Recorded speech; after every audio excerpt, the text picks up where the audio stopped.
Hey everyone, and welcome to the Tea On Realty. I'm your host, Rachel Jackson, a broker associate with Exit Real Estate Gallery.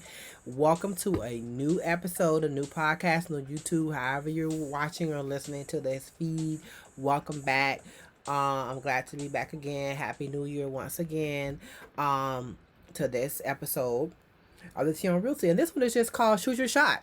Um, I'm out here working with a lot of customers this new year, and so I'm telling them, hey, shoot your shot. This is the year for you. If you are ready and able to buy and or sell, shoot your shot. Um, the market, like I always say, most recently this last year, it's not changed. It's not going to change as far as the pricing of homes. I know from a buyer standpoint, you think everything is high, but from a seller standpoint, everything is gravy, right? So, like I said, you can always want to sell now, but then you remember if you actually not downsizing to something smaller or you're not an investor just getting rent investment properties, you're going to be that buyer. But if you're that buyer and you can afford it and it's something that you actually love, I would never recommend anybody to settle for a home that they don't feel is worthy of them being there just because they want to win and they feel that they have to purchase or they need, you know what I'm saying? Sometimes you need to move.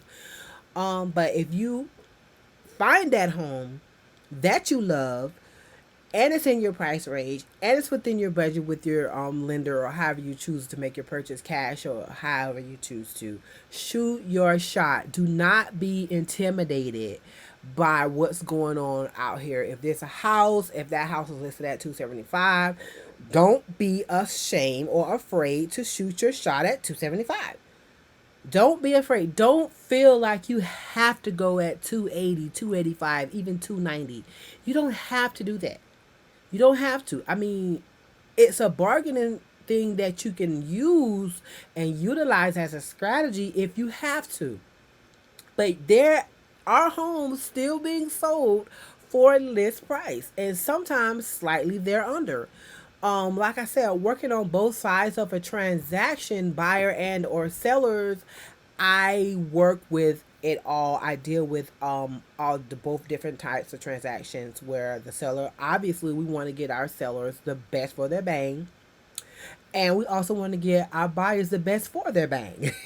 So if you're a buyer, like I keep saying, shoot your shot, man. You're like, oh no, it's 275. Oh, they might want me to. I say, listen, it doesn't matter what you think they might want you to do.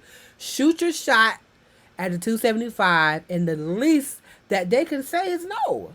Or they can come back with a counter offer. But for me is if you listed that home at 275, then as a seller, that's what you're expecting, right?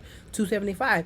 You want to get 280, 92, 90, 300,000, but you listed it at 275. So if you get an offer at 275 and it's not asking you for any concessions, it's not asking you other than the standard 10-day inspection period, the normal things that would have come in a transaction anyways, you're not asking for any additional, you're going to net exactly what you discussed at that price. Why not take it?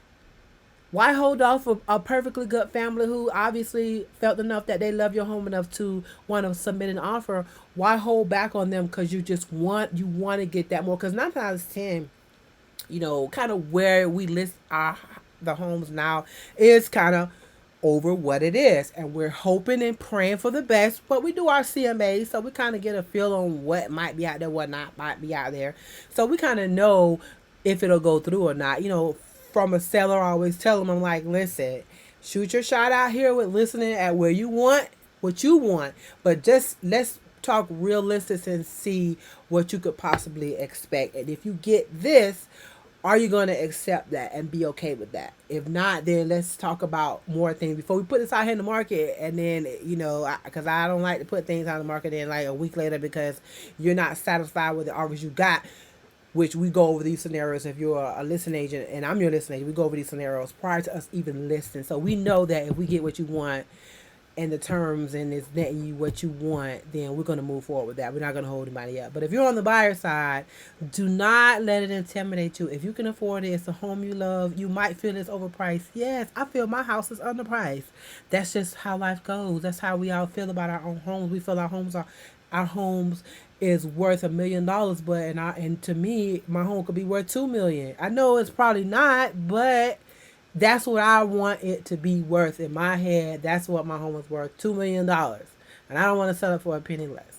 And I understand that, so I get that.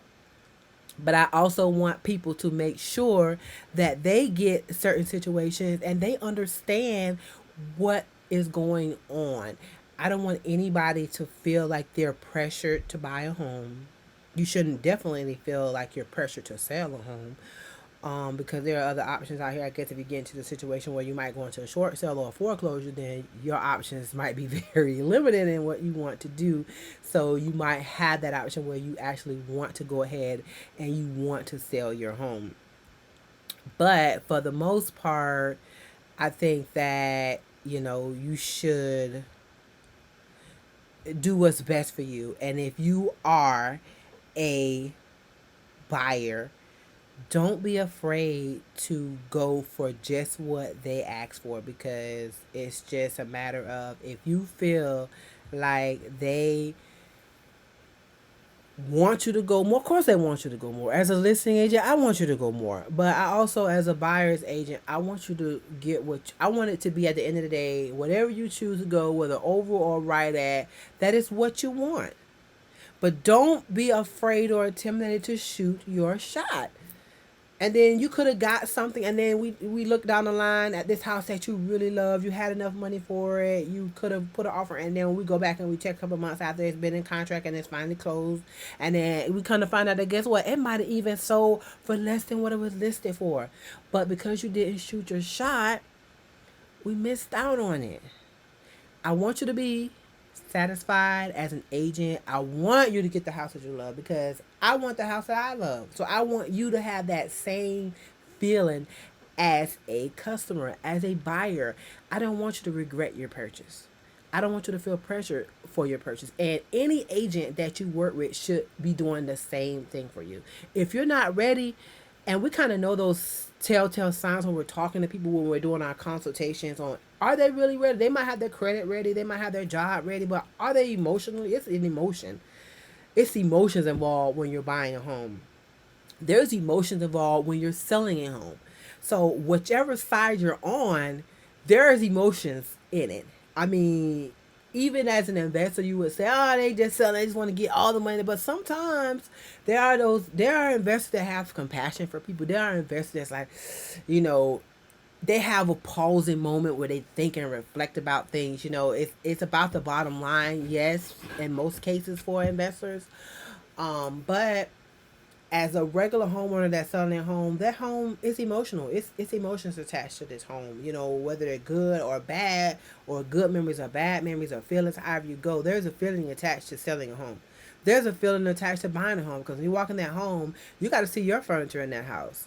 You know what I'm saying? I know it might be staged properly, or it has another owner's belongings in there, but at the end of the day, you have to see yourself in that home. And I would hate for to have, and if this happened, that someone missed out on the opportunity to buy the home that they really wanted, and they just was so hesitant, or they took too long. They wanted it, but they took too long to take that shot, and someone else got it, and they're like bummed. And then some of them just kind of go in a shell and don't want to buy again for a while, and then some of them just rush into the next one because they feel like the next one might not be the one they really truly want, but because they missed out on the first one, they didn't shoot their best shot.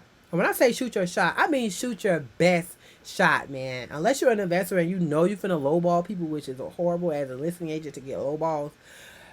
But don't go in there with that attitude as, whatever they got listed, I'm going at 20, 30,000. Because as an agent, and most agents, we counsel our customers on that might not be the best thing to be doing around this time in the market, to be lowballing people on a house that you love. Don't miss out on the house that you love because you're shooting the wrong shot. Shoot the right shot, shoot your best shot, and get it out there. Because if you don't put it out there, then how they gonna know you want their home if you don't put it in? How they gonna know? They don't read your mind. They don't know that there's every single 5,000 people looking at them. They don't know. So in order for you to be able to put your name and your face in front of that seller, you have to shoot your shot. Do it. If you do it, if you're ready, only for the house you love.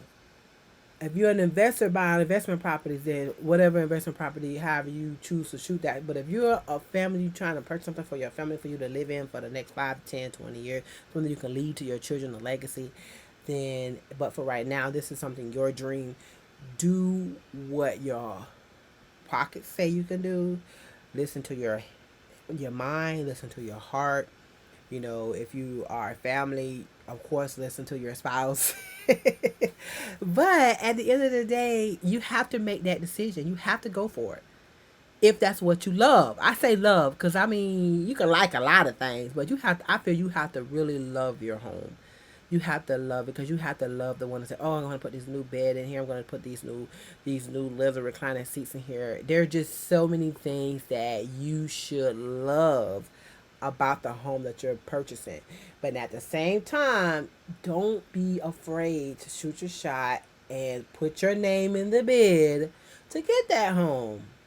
Get it. Don't be afraid. This is all about this episode. Is like just shoot it. Even if you want to sell your home, get out here and sell that god doggone home. If that's what you want to do now, make sure you have somewhere else to go.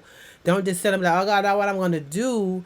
But do it, man. It is amazing out here right now on both sides. But I just want to make sure that you get what you want, you get what you love, and you can afford it, and you just like, oh my God, you feel like you could just take that deep breath when you get those keys, and you unlock that door for the first time, that you are ready for that. But I don't want you to miss out on that opportunity because you're intimidated and scared about the market and feeling pressured and feeling that you have to go over $20,000, $35,000 over this price. Because like I said, if they listed it at $275, then they should at least sell $275. Now, if you're gonna put an offer in at $275 and then ask for all these contingencies, as far as you're gonna pay 3% of my closing costs, you're gonna pay me $6,000 of my down, now then you might not get the best results in this market for that type of offer. A couple years ago, you might have got away with that, but right now, that's not the best offer. So, like I said, this episode today is just about shooting your shot. I want everyone to shoot their shot. I want everyone to get the home that they want. I want them to get the home that you're going to love. I want you to get that amount of the price for the house that you're going to sell, so you can go and live your best life here in Florida and put on your flip-flop, your beach slides, and get out here and enjoy your proceeds, and then get in your new home and enjoy your new home and just sit back and enjoy it. Observe it, learn it, get the feeling of it, get comfortable in it. Whatever you're buying it for, or whoever, or just don't miss out on the opportunity, because it's one thing to regret something and then it just keeps reliving, like, oh my God, I should have did that. Oh my God. And then that's going to make your next choice not your best choice. And that's just the best way that I can put it. Make your first choice your best choice. All right.